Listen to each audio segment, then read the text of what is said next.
Cinema இயக்குனர் மோகன்ஜி அவர்கள் IBC Tamil YouTube channel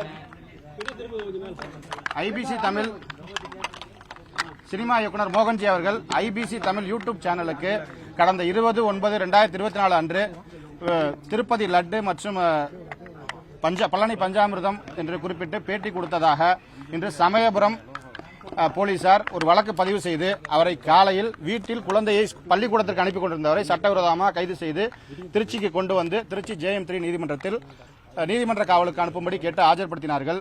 கைது நடைமுறைகளில் உள்ள குளறுபடிகள் காரணமாக நீதிபதி அவர்கள் ஆவணங்களை பரிசீலனை செய்து சினிமா இயக்குனர் மோகன்ஜி அவர்களை சொந்த ஜாமீனில் விடுதலை செய்துள்ளார். நாளை அல்லது நாளை மறுநாள் இருநபர் ஜாமீன் ஆஜர்படுத்த வேண்டும் என அறிவுறுத்தியுள்ளார். கைது நடவடிக்கைகள் நேற்று மாலை 6 மணிக்கு தான் முதல் தகவல் அறிக்கை பதிவு செய்திருக்காங்க.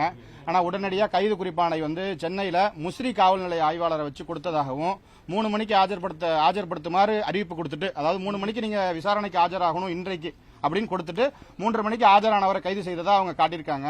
அதனால கைது நடவடிக்கைகள் இருந்த குளறுபடிகள் காரணமாக அவரை சொந்த ஜாமீனில் நீதிமன்றம் விடுதலை செய்திருக்கு.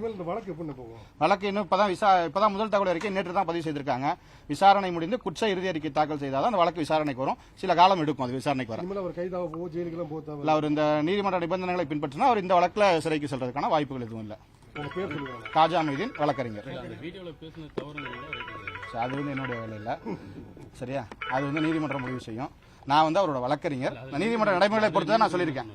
இல்ல அது நீதிபதி அது வழக்கு விசாரணை பாதிக்கும். இப்ப சொல்ல வேண்டியதில்லை.